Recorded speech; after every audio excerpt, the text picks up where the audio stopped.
Jeremiah chapter 38. Shephatiah son of Matan, Gedaliah son of Pashur, Jehekol son of Shalemiah, and Pashur son of Milchijah heard what Jeremiah was telling the people. Namely, this is God's message.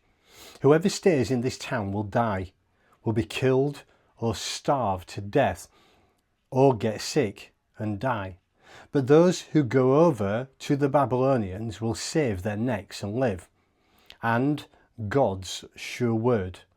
This city is destined to fall to the army of the king of Babylon. He's going to take it over. These officials told the king, "Please kill this man. He's got to go. He's ruining the resolve of the soldiers who are still left in the city, as well as the people themselves, by spreading these words. This man isn't looking after the good of his people. He's trying to ruin us." King Zedekiah caved in. "If you say so, go ahead. Handle it your way. You're too much for me." So they took Jeremiah and threw him into the cistern of Milchijah, the king's son, that was in the courtyard of the palace guard. They lowered him down with ropes. There wasn't any water in the cistern, only mud. Jeremiah sank into the mud. Ebed-Melech, the Ethiopian, a court official assigned to the royal palace, heard that they had thrown Jeremiah into the cistern. While the king was holding court in Benjamin Gate, Ebed-Melech went immediately from the palace to the king and said, "My master, O king, these men are committing a great crime in what they're doing, throwing Jeremiah the prophet into a cistern and leaving him there to starve. He's as good as dead. There isn't a scrap of bread left in the city." So the king ordered Ebed-Melech, the Ethiopian, "Get 3 men and pull Jeremiah the prophet out of the cistern before he dies."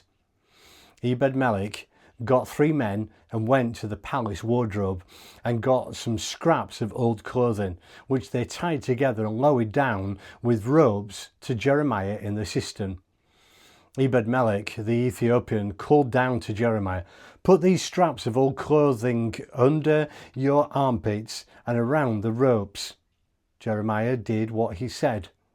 And so they pulled Jeremiah up out of the cistern by the ropes, but he was still confined in the courtyard of the palace guard. Later, King Zedekiah sent for Jeremiah the prophet and had him brought to the 3rd entrance of the temple of God. The king said to Jeremiah, "I'm going to ask you something. Don't hold anything back from me." Jeremiah said, "If I told you the whole truth, you'd kill me. And no matter what I said, you wouldn't pay any attention anyway." Zedekiah swore to Jeremiah right there, but in secret, "As sure as God lives, who gives us life, I won't kill you. Nor will I turn you over to the men who are trying to kill you." So Jeremiah told Zedekiah, "This is the message from God, God of the angel armies, the God of Israel. If you will turn yourself over to the generals of the king of Babylon, you will live. The city won't be burned down and your family will live. But if you don't turn yourself over to the generals of the king of Babylon, this city will go into the hands of the Chaldeans and they'll burn it down. And don't wait for a minute. Think there's an escape for you." King Zedekiah said to Jeremiah, "But I'm afraid of the Judeans who have already deserted to the Chaldeans. If they get hold of me, they'll rough me up good." Jeremiah assured him, "They won't get hold of you. Listen, please, listen to God's voice. I'm telling you this for your own good, so that you will live.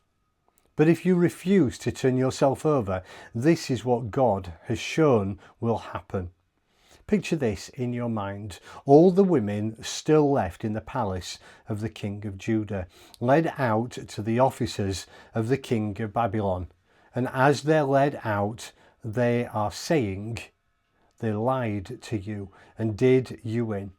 those so-called friends of yours, and now you're stuck about knee-deep in mud. And your friends, where are they now? They'll take all your wives and children and give them to the Chaldeans. And you, don't you think you'll get out of this? The king of Babylon will seize you and then burn the city to the ground. Zedekiah said to Jeremiah, don't let anyone know of this conversation. If you know what's good for you, if the government officials get wind that I've been talking to you, they may come and say, tell us what went on between you and the king, what you said and what he said. Hold nothing back and we won't kill you. If this happens, tell them I presented my case to the king so that he wouldn't send me back to the dungeon of Jonathan to die there. And sure enough, all the officials came to Jeremiah and asked him. He responded as the king had instructed, so they quit asking. No one had overheard the conversation. Jeremiah lived in the courtyard of the palace guards until the day that Jerusalem was captured.